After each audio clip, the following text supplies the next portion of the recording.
tomorrow I will start to be happy. 16-year-old Daiana James recites Tomorrow by Dennis O'Driscoll.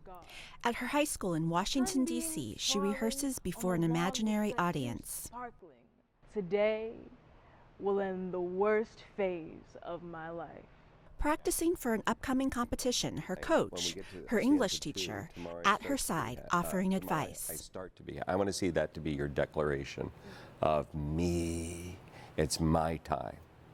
James is one of many teens across the country participating in national Poetry Out Loud competitions. Organized by the National Endowment for the Arts and the Poetry Foundation, teens compete by memorizing and reciting poems. It's a very human connection that you get reciting poetry. I don't even know how to describe it. It's just a very intense feeling of yes.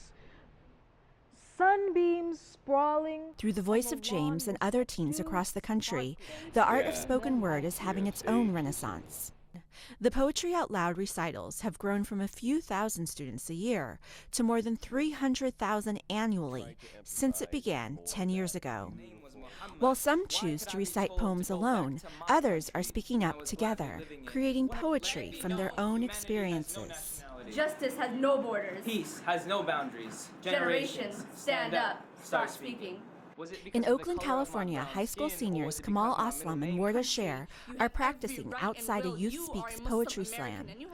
Inside, they'll face tough competition with groups from several Bay Area schools. You can't underestimate what it is to tell a young person that what they're saying is important.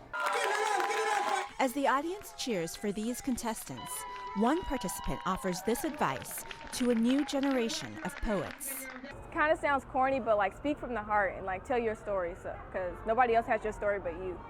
And that's what she and her teammates did, going on to win this poetry slam.